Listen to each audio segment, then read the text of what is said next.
And away we go. It is the Nightcap, brought to you by Galactic Fried Chicken, right here on BearcatJournal.com. You know the drill. www.galacticfriedchicken.com. Download the app for Android, iPhone, everything Galactic. Get yourself down to Dayton, Kentucky. Tell them to pump it up. Save yourself 15%. Or go to the app. They will deliver right to your front door, pretty much anywhere inside the 275 loop. Go get you some of that Galactic goodness. It is out of this world. Hi, Aaron. Yo. I'm giving. We usually do a dude of the day in the practice reports. I'm giving the dude of the day to you, Aaron. Yeah. For your dedication. For those that don't know, Aaron woke up bright and early this morning. He hopped in his car and he drove all the way from Athens, Ohio, to Camp Higher Ground. He watched practice. He had lunch. I'm not quite in Athens. We're in the outskirts of Athens, if Athens has such a thing. It's out Athens. It's fine. And then he got back in his car and he drove back to Athens, and now he's here. I've been in a car for 6 hours today. I can confirm. Yeah. So I'm giving you the dude of the day.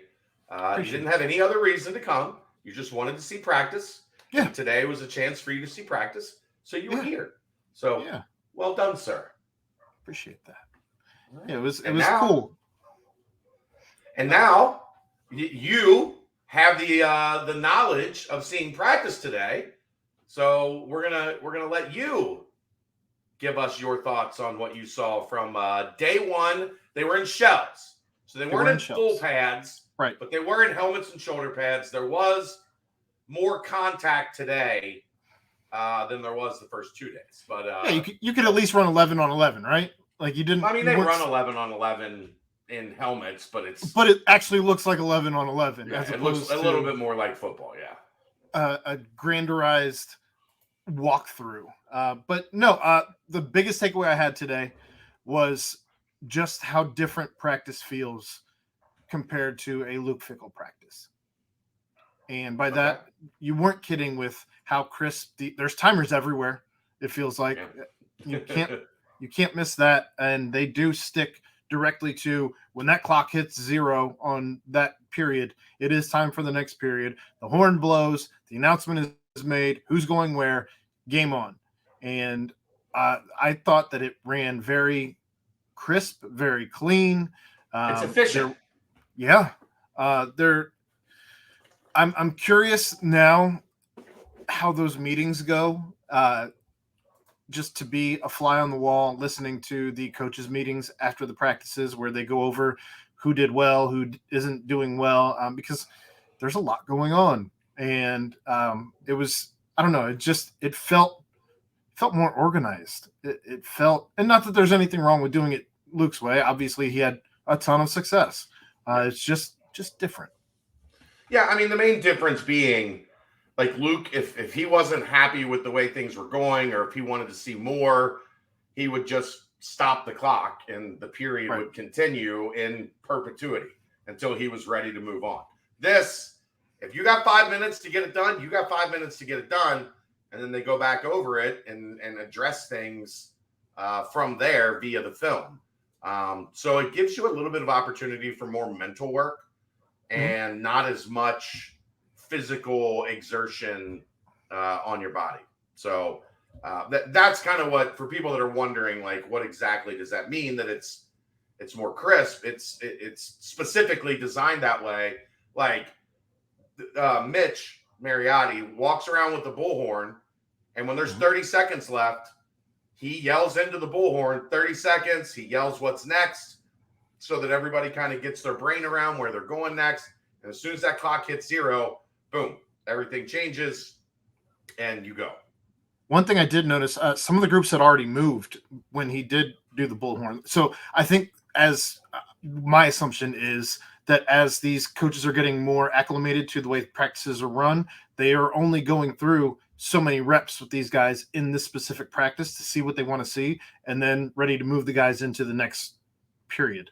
It depends on the position group, the period, like everything. I think it depends on the period itself, like what they're running through. But there were a couple times where the guys had already moved, and I thought that was interesting. Just another small takeaway anyway. Be fat. Like if you're gonna run Yeah. 5 minutes, like you better be there ready to start when that clock resets and the 5 minutes ticks off. So yeah, it feels like a much more efficient practice to watch. And I know that doesn't really mean anything, but from our perspective, Yeah. like it feels crisp. Again, that goes back to the organization to where there's this, and this going on, or this and this going on, or this going on, and there's not really, I don't know. No You have a wasted pretty, motion. I feel like you have a better idea as to what is going on around you than you did before. Yeah, I get where you're coming from with that. It was also good to see Keegan in person. Good to see Reagan Yoakum in person. And good to see you, of course, in person, as well as the other members of the media who I've grown to know, and even some of the coaches who I have started to get to know, staff members who I've started to get to know, or who were previously pretty much a Twitter profile picture, and now I've gotten to know. So kind of cool to rub some elbows there. And those are the kinds of things that you can't do from 3 hours away, despite how often we do this. Right. So that was something big that I wanted to make sure I was there. But they know you because they watch these things. There is that. You don't think of it that way, but there's a reason they're like, "Oh, hey, what's up, man?" Like it's because they might not watch all of them, but they're familiar. Like it's part of the process. So that was cool getting to rub some elbows there between media and staff and coaches and all of that. Outside of that, the weather was overcast most of the morning, which not a bad thing because when that sun came out, it got about 10 degrees warmer. And when that sun went away, it was nice. It was humid, but it wasn't. Yeah. It wasn't. Oh, no, that wasn't. That was not a humid day for Camp Higher Ground, sir. No, but it was still humid. But I guess my larger point is it was a cooler day. There was a night practice 2 years ago where I promise it was 100% humidity. It might have been 110% humidity. That might have been the one that I wore jeans to and immediately regretted that decision. Was that a night practice? Yes. 2 years ago? Yeah. It was. Yes. It was one of the hottest things I've ever, like you genuinely felt like you were in a furnace. Yeah. I think that was the one that I wore jeans to after work. It's not a good decision from you. Nope, sure wasn't. But weather was good. And I think the guys probably appreciated the fact that it was overcast. A lot of energy today. I did get that feel. You could tell guys were excited to be there. Guys were excited it was first day of Camp Higher Ground as opposed to being at Nippert. Some guys getting their feet wet for the first time at Higher Ground, both coaches, staff, and players. But there was, I felt like it was pretty high energy practice, considering it was still a lot of install. Right. As high energy as you can be with install.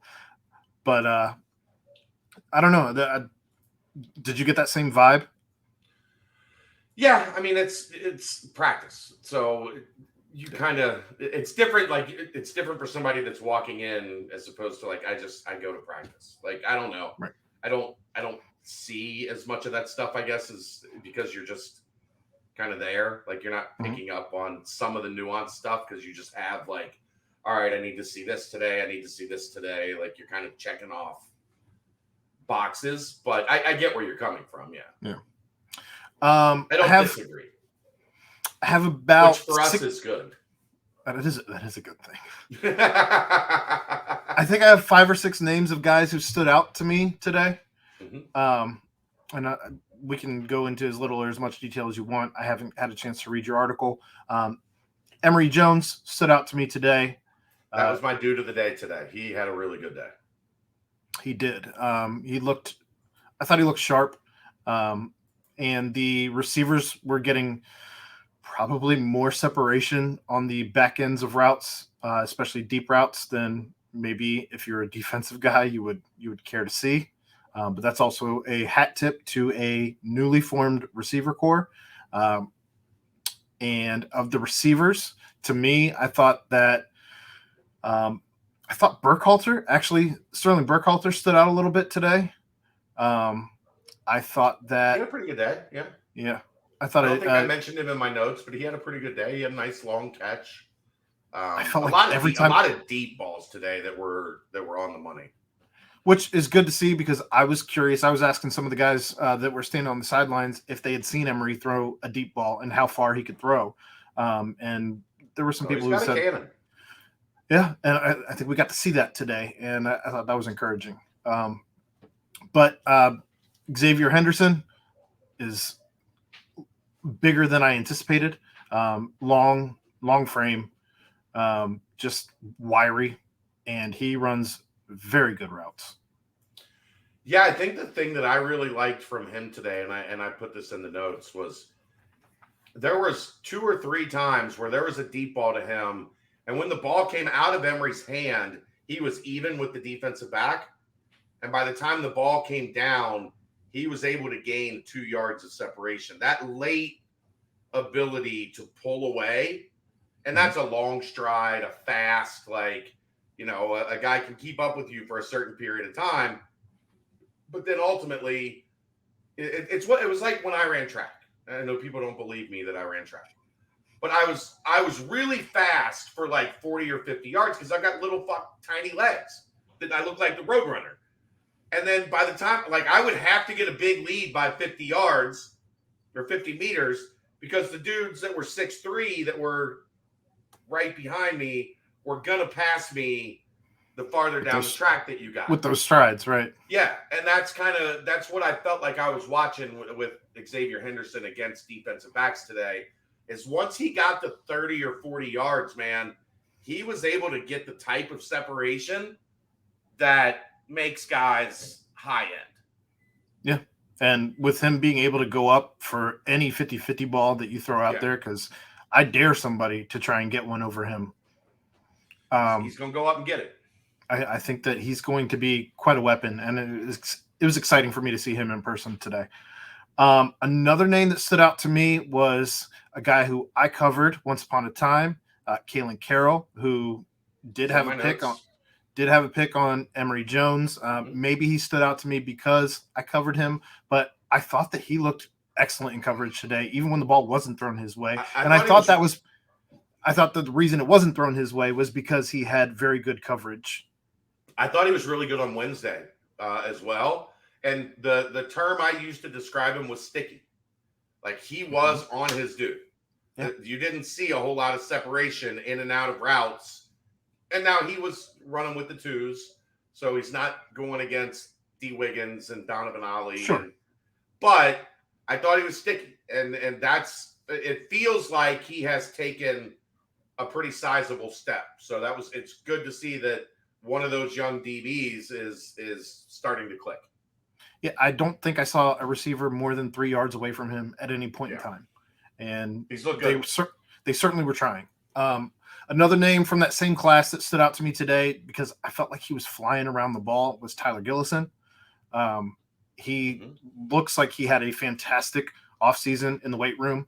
I'll tell you, these kids love talking about Nico. Everybody I talked to today had glowing reviews, and it was a lot of it was. Dude, what is not to like about the guy? He might be the most likable person I've ever met, and that's coming from we love Brady. We love Brady, and it's so different because I feel like Brady's the guy that you want to go drink as many beers as you can with. Nico's the guy that you want to have as a best man in your wedding. Like you just want him to be around you because his energy is so contagious. Yeah. He's infectious.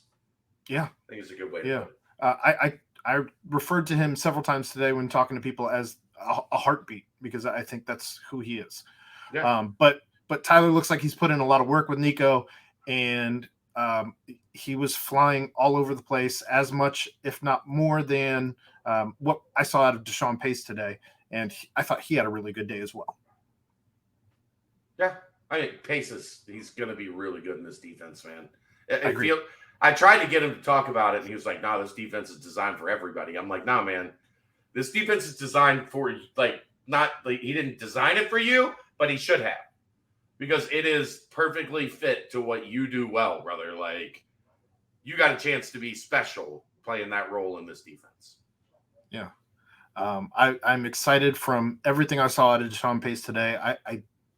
And from my understanding, it's a step back from the day that he had 2 days ago. And even still, he had himself a pretty good day today, I thought. Yep. I think that about covers the guys who stood out to me today. Obviously, good to finally get eyes on Brady Drogosh, as he's fast. Mm-hmm. I think he had a scramble that he was moving out there, but I don't know. I can't think of anybody else who really jumped out at me today outside of those names that I dropped. What'd you think of Braden Smith? I had already brought up 2 receivers, so he was OLI. He's electric, man. He is that. He is. I feel like if you had, he's shifty and he's quick, but I'm not ready to put him quite to the Trey Tucker and Tyler Scott level yet. He's different. I agree. It's a different type of guy. The catch he made down the sidelines was as good a catch as you'll ever see. I'm excited. High pointed it over 2 guys, had his helmet knocked off as he was making the catch, and still came down, outfought both dudes, and won the jump ball. What I liked most about him is he loves to chirp. And he has not been with this team very long, but he is definitely going to be heard when he is out on the field. Yeah, he has every reason to be. He's going to be really, really good. I'm excited to see Braden Smith. I think he will develop very well in this offense. That's going to do it. Off day tomorrow. We'll see if we do one tomorrow night or if we take a night off. I don't know what we're going to do Monday, man. 7:00 at night practice. Well, so we'll figure something out. We always do. We'll figure it out. We'll see you next time. Thanks to everybody for tuning in. That's the Nightcap. Brought to you by Galactic Fried Chicken right here on BearcatJournal.com. See ya!